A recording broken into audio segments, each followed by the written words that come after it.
Good morning, buenos dias, wasabal khair. Welcome back for another lesson from English al Español al Arabi, where we take words and phrases and translate them from English to Spanish and then to Arabic. This morning I'm just going to look at these three short words, and hopefully, ojalá, inshallah, we're going to take a look at a little bit of grammar and a little bit of the pronunciation in Arabic. So, the first, these three words in Arabic are aNaA, and aNaA. aNaA, and aNaA. And the reason that I'm doing this is because in the beginning, when I was struggling with Arabic pronunciation and I would exaggerate certain sounds to gain control over them, sounds that don't exist in our languages, that spilled over into my pronunciation of the pronoun aNa, and I was saying aNaA instead of aNa, which has a different meaning, which we'll get to in a second. So let's go in order. An, the first one, is simply a particle that goes between two conjugated verbs in formal Arabic. This is only used in very formal Arabic and usually only in classroom settings. As first-year Arabic students, we are taught to use this particle between two conjugated verbs. And my favorite example sentence of this is, I want to say something. I want to say something in very formal Arabic would be rendered, Uridu an akulla shay'. Uridu an akulu shay'. Akulla shay'. Excuse me. Uridu an akulla shay'.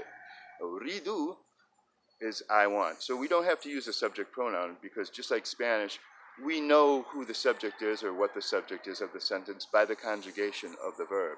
And the second verb is conjugated in the first person as well in Arabic, which is a unique characteristic of formal Arabic and is not found in spoken Arabic.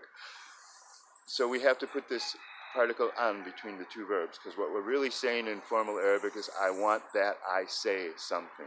Uridu an akulla shay'. I want that I say something. But if we're speaking this, even in formal situations, we typically will not pronounce any of the last vowels, which are the real grammatical indicators of the role of each word in the Arabic sentence. And we will simply say, urid akul. I want to say something. Urid akul shay'.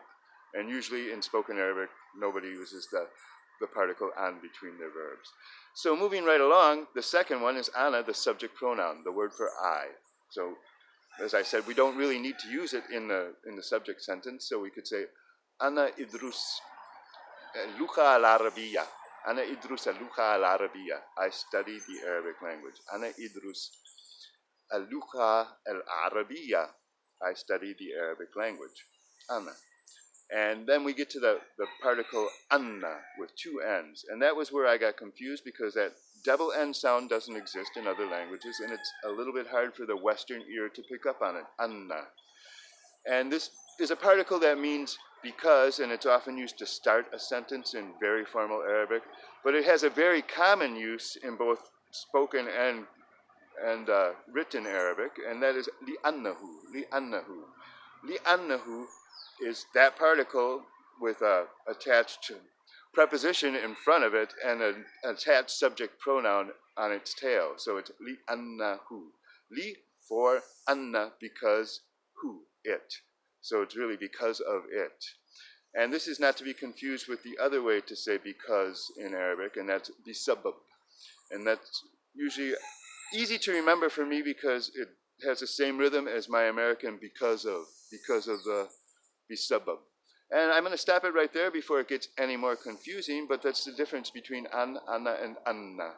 Thank you very much for viewing. God bless you. Que Dios les bendiga. Always sommakum.